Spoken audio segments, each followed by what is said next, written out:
Well, it's still getting messier and messier in the It Ends With Us feud between co-stars Blake Lively and Justin Baldoni.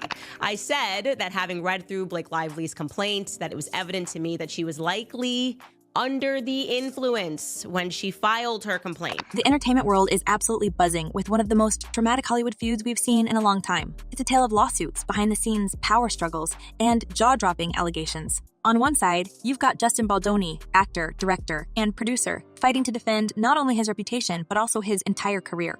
On the other, Blake Lively, a beloved industry powerhouse, is battling claims that she orchestrated a calculated attempt to sabotage both Baldoni and the film they worked on together, It Ends With Us. Throw in Ryan Reynolds, one of the most iconic Hollywood stars, and you've got a cocktail of drama so potent, it's hard to look away. But wait, there's more. This isn't just about two actors butting heads. This is about lawsuits worth hundreds of millions, accusations of manipulation, and some of the wildest claims to ever come out of a movie set. Let's start at the core of it all. Justin Baldoni has filed a lawsuit against Blake Lively, her husband Ryan Reynolds, and their publicist Leslie Sloan. The number attached to this legal battle? A staggering $400 million. That's almost 500 million people, but what could possibly lead to such an astronomical claim? According to Baldoni, this isn't just a petty squabble. His lawsuit alleges civil extortion, defamation, and even contract-related breaches. If you're wondering how this all started, it traces back to the production of It Ends With Us, a film adaptation of the best-selling book by Colleen Hoover.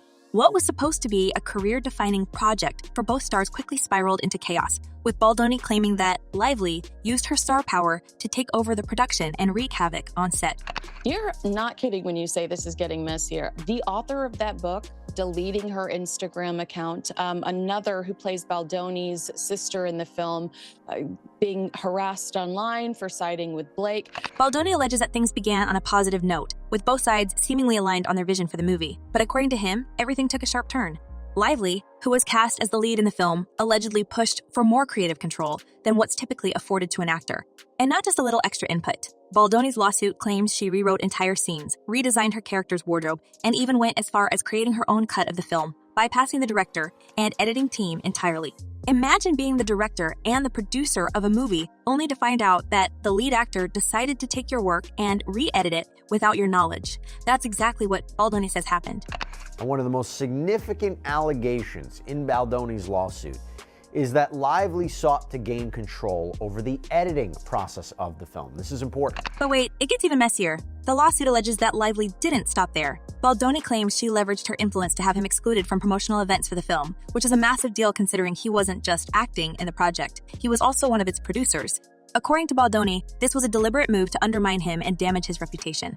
And while Lively's camp has denied these claims, Baldoni's team has reportedly submitted text messages and emails as evidence to back up their accusations. These messages allegedly show a pattern of behavior that paints a very different picture from the polished image many fans have of Lively. They believe that it's a continuation of the smear campaign that Blake initially claims happened while they were promoting the film. Now, let's talk about the lawsuit itself. Baldoni isn't just suing for his reputation. He's suing for what he claims are real, tangible losses. According to his legal team, Lively's actions didn't just cause personal embarrassment. They also cost him future opportunities. The lawsuit argues that her alleged manipulation and defamation have made him radioactive in the industry, leading to lost jobs and the collapse of potential collaborations. Considering the kind of money that flows through Hollywood, it's not surprising that the damages amount to such a massive figure. That Justin won't be bullied by Blake Lively and Ryan Reynolds. So his lawyer told us that their recent court filings show how scared they are. One of the most explosive claims in the lawsuit is that Lively allegedly extorted Baldoni and his team. According to the legal filing, she and Reynolds demanded that Baldoni take the fall for the film's negative press. The lawsuit alleges that as Lively faced backlash for her involvement in the movie, she and Reynolds drafted a public statement for Baldoni to release. This statement would have essentially placed the blame for all the drama squarely on Baldoni's shoulders. But when he refused to sign it, the gloves came off. Baldoni claims that this is when Lively and Reynolds decided to escalate their tactics, launching what he describes as a calculated campaign to ruin him both personally and professionally. New video released by lawyers for actor Justin Baldoni shows unedited footage from the filming of It Ends With Us. It's also worth noting that Baldoni's lawsuit takes aim at the timing of Lively's actions, accusing her of exploiting moments of crisis to maximize the impact of her moves. For example, the lawsuit alleges that Lively had legal papers served to Baldoni and his team while they were evacuating their homes during the devastating LA fires. Imagine trying to protect your family and belongings from a natural disaster, only to have process servers show up at your door with a lawsuit. Baldoni's team argues that this wasn't just a coincidence, but a deliberate effort to create a narrative of chaos and victimhood, painting Baldoni as the villain. For most of his career, he has been a major proponent of feminism, of healthy masculinity. How does it feel for him, though? And if you think that's bad, it only gets worse. Baldoni claims that one of the most shocking moments during production came when he discovered that Lively allegedly hadn't even read the book the movie was based on. According to the lawsuit, her lack of familiarity with the source material led to some of her more controversial creative decisions, which clashed with the original vision for the film. For instance, Baldoni's team alleges she Googled details about her character's appearance rather than diving into the book to understand her role. This, they claim, is part of why her creative changes were so disruptive to the project. There he is, creepy Baldoni, getting close to her, obviously making small chatter not in character so as not to make the scene, which didn't require dialogue, awkward. But perhaps the most personal allegation in the lawsuit involves a comment Lively allegedly made about Baldoni's appearance. According to the filing, Lively told Baldoni he should consider getting a nose job. For context, Baldoni has spoken publicly in the past about feeling insecure about his nose, which makes this alleged remark all the more cutting. Baldoni's team claims there's even video evidence of this exchange, which they plan to release as part of their legal defense. The idea that someone would make such a personal jab on set is shocking, especially considering the high-profile nature of the production. Literally, I'm just asking the question, like, how are women allowed to do this, to take something and to make it sound like you survived a because that's what it sounded like to the public. And then there's Ryan Reynolds, who is also named in the lawsuit. Baldoni alleges that Reynolds, who wasn't officially involved in the film's production, still managed to stir up trouble. According to Baldoni, Reynolds rewrote a key scene in the movie without authorization, further complicating an already tense environment. This revelation came during a press interview where Lively casually mentioned that Reynolds had helped with the script, a statement that Baldoni's team claims blindsided him. Imagine working tirelessly on a project, only to find out that someone who wasn't even part of the production team had made significant changes behind your back. Now you have two sides here, right? So Baldoni says this was all an effort to hijack the film to get her way. Lively claims she was the victim of harassment in a hostile work environment. At this point, you might be wondering why Baldoni didn't speak out sooner. According to his lawsuit, he was initially willing to let things slide for the sake of the movie. He claimed he wanted to focus on making the film a success and didn't want to focus on making the film a success and didn't want to derail the project by airing their dirty laundry. But when Lively filed her own lawsuit against him, alleging inappropriate behavior on set, Baldoni says he had no choice but to fight back. His legal team has described Lively's claims as not only false, but also part of a broader strategy to shift blame away from herself. She also provided a cease and desist letter, asking them to cease, quote, all unlawful conduct, namely what they alleged is the, quote, harassing and retaliatory media and online campaign against. What's particularly intriguing about this case is the way both sides are using the media to sway public opinion. Baldoni's team has released what they describe as untampered evidence, including text messages and video footage, to counter Lively's allegations. Meanwhile, Lively's camp has accused Baldoni of waging a smear campaign against her. Both sides are framing themselves as the victim, which makes it incredibly difficult to discern the truth. And with such high-profile names involved, the public is hanging on every new development, dissecting every scrap of evidence to try and make sense of the drama. He's saying, look, if you look at this scene that was captured on tape, you'll see there's nothing nefarious going on. She says this actually proves her point. There's an argument that she is hiding her discomfort with what he's saying and doing, and she's just trying to finish the scene like any kind of professional. Which way you take it, which way you perceive it, again, that'll be up to a jury or the fact finder. As this legal battle unfolds, it's clear that the stakes are incredibly high. This isn't just about money or even professional reputations. It's about power, influence, and the way Hollywood operates behind closed doors. Whether you're Team Blake or Team Justin, one thing is certain. This story is far from over. And with both sides digging in their heels, it seems we're only scratching the surface of what's to come. What really happened on the set of It Ends With Us? And will the truth ever fully come to light? Stay tuned because this Hollywood showdown is only just heating up. Explained that when Lively had filed her complaint with the California Civil Rights Department, She provided a copy of that to the defendants, meaning defendants like Justin Baldoni. So, the drama surrounding Justin Baldoni and Blake Lively doesn't just stop with lawsuits and creative clashes. It plunges even deeper into the tangled web of Hollywood power plays, personal digs, and a narrative so shocking it's hard to believe it's real. As the story continues to unravel, it feels less like a professional dispute and more like a full-blown war between two of Hollywood's most recognizable stars, with careers, reputations, and millions of dollars on the line. And he says, like, look, this is just, Hollywood is based on pure fear, cultivated by both of them and their very powerful friends in entertainment. What makes this situation even more fascinating is how both sides are doubling down, releasing evidence, issuing public statements, and fighting for control of the narrative. It's a masterclass in celebrity damage control, and at the center of it all are two very different versions of the same story. On one hand, Baldoni insists he was the victim of a calculated smear campaign designed to destroy him and his work. On the other, Lively paints a picture of an unsafe, hostile working environment where she felt cornered and disrespected, and the more each side pushes their narrative, the murkier things get. Now to the ongoing Hollywood drama everyone is talking about, the legal battle between Blake Lively and Justin. Let's get into some of the more eye-popping details from Baldoni's lawsuit, starting with the claim that Lively wasn't just difficult to work with, she was allegedly actively plotting to derail the entire production.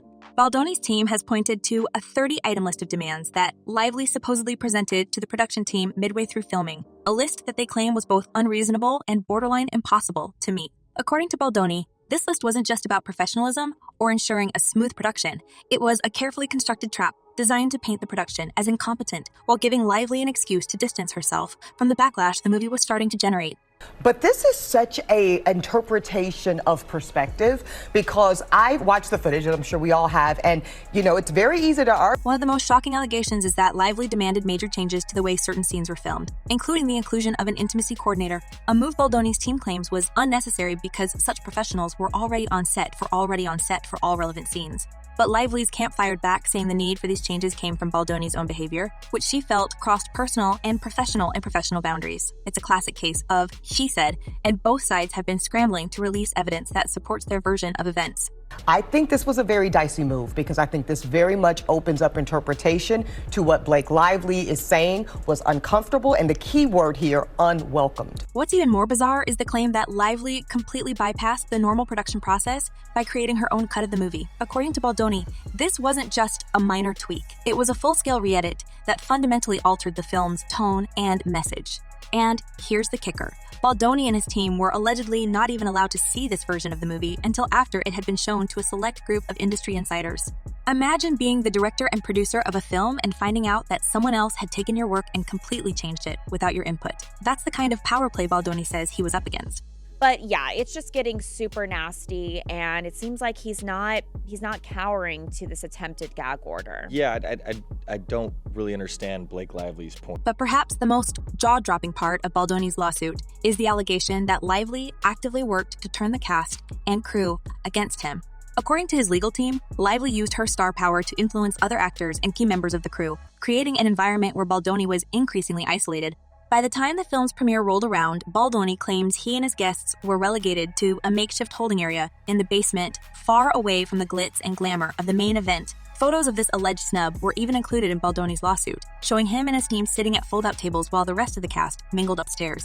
They say Friedman may even be violating the New York rules of professional conduct for lawyers by doing all this. Quote, his conduct threatens to and will materially prejudice both the Lively case and the Wayfarer case by tainting the jury pool, because his statements are deliberately aimed at undermining the character, credibility, and reputation of numerous relevant parties. And then there's the involvement of Ryan Reynolds, who, while not officially part of the production, has become a key figure in this legal battle.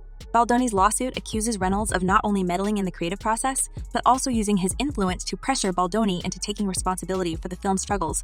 According to Baldoni, Reynolds and Lively presented him with a pre-drafted public statement that would have essentially thrown him under the bus, absolving them of any blame for the movie's shortcomings.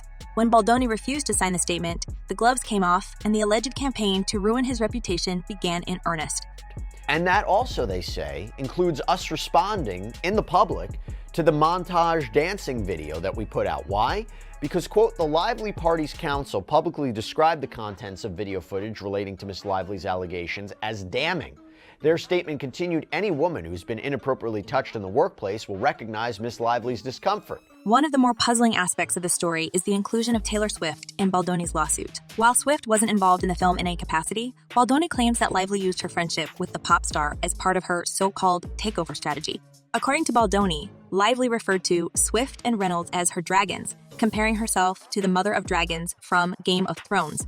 This isn't just a throwaway line, it's a key part of Baldoni's argument that Lively was using her connections to some of the most powerful and influential figures in the entertainment industry to intimidate and undermine him. This tool of a lawsuit or whatever to get it into the public atmosphere, and now you're not going to allow me the chance to respond in the same avenue? And let's not forget the infamous comment about Baldoni's nose. In what has been described as one of the most personal and hurtful moments during production, Lively allegedly told Baldoni he should consider getting a nose job. For Baldoni, who has spoken openly about his insecurities regarding his appearance, this comment wasn't just inappropriate, it was deeply offensive. His lawsuit claims that this moment was emblematic of the larger issues on set, where he felt belittled and disrespected by someone he had initially trusted as a collaborator. Shutting down a woman's claims. She is claiming that there was harassment. He's saying none of it is true, never happened, never did. As if all of this wasn't enough, Baldoni's lawsuit also accuses Lively of weaponizing the media to further her agenda. He claims that her team selectively leaked information to outlets like the New York Times, painting him as the villain while conveniently omitting key details that would provide context. Baldoni even took the unusual step of suing the New York Times directly, accusing the publication of libel and alleging that their coverage was biased and one-sided.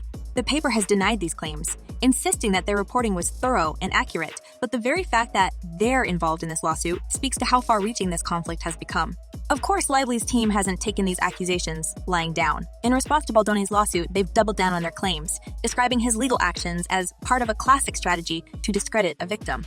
They've accused Baldoni of engaging in what they call DARVO, an acronym that stands for Deny, Attack, Reverse Victim, and Offender. In other words, they claim Baldoni is trying to flip the narrative by painting himself as the victim while casting doubt on Lively's allegations. They've also criticized Baldoni's decision to release unedited footage from the set, calling it a media stunt designed to manipulate public opinion rather than present evidence in court. Sidebar, Blake Lively's team has denied all of these allegations. They have responded to this lawsuit, saying, one of the most contentious pieces of evidence is the now infamous slow dance scene, which both sides have pointed to as proof of their respective claims. Baldoni's team says the footage shows nothing inappropriate, portraying a professional interaction between two actors working through a scene. But Lively's team insists the video is damning, arguing that it demonstrates her clear discomfort and Baldoni's disregard for boundaries. The fact that both sides are interpreting the same footage in completely different ways only adds to the confusion and raises questions about what really happened on set. And let's not overlook the financial stakes here. Baldoni isn't just suing for his reputation. He's suing for what he claims are real, measurable losses. His lawsuit argues that Lively's actions have caused significant damage to his career, costing him not only future opportunities, but also millions in potential earnings from the film itself. On the flip side, Lively's team has accused Baldoni of trying to shift blame for the movie's underperformance, suggesting that his legal actions are less about justice and more about salvaging his own image. Blake Lively's team says that in showing this video, they are blaming the victim here. They also say that they'd prefer litigating this in court rather than in the public sphere. As this saga continues to unfold, it's becoming increasingly clear that there's no easy resolution in sight. Both sides are deeply entrenched, and with so much at stake, neither seems willing to back down. The question now is how this will all play out in court and whether the truth will ever fully come to light. Will Baldoni's lawsuit expose a calculated campaign to destroy him, or will Lively's allegations of mistreatment and manipulation ultimately prevail? And how will this drama impact their careers moving forward? One thing's for sure, this is a Hollywood battle for the ages, and the world will be watching every step of the way. As the curtain falls on this episode, the drama between Justin Baldoni and Blake Lively leaves us with more questions than answers. Who do you believe is truly pulling the strings behind the scenes? And how far will each side go to protect their reputation and career? Share your thoughts in the comments below. The conversation is just getting started. Don't forget to like, share, and subscribe for more juicy celebrity gossip. Until next time, stay tuned and stay curious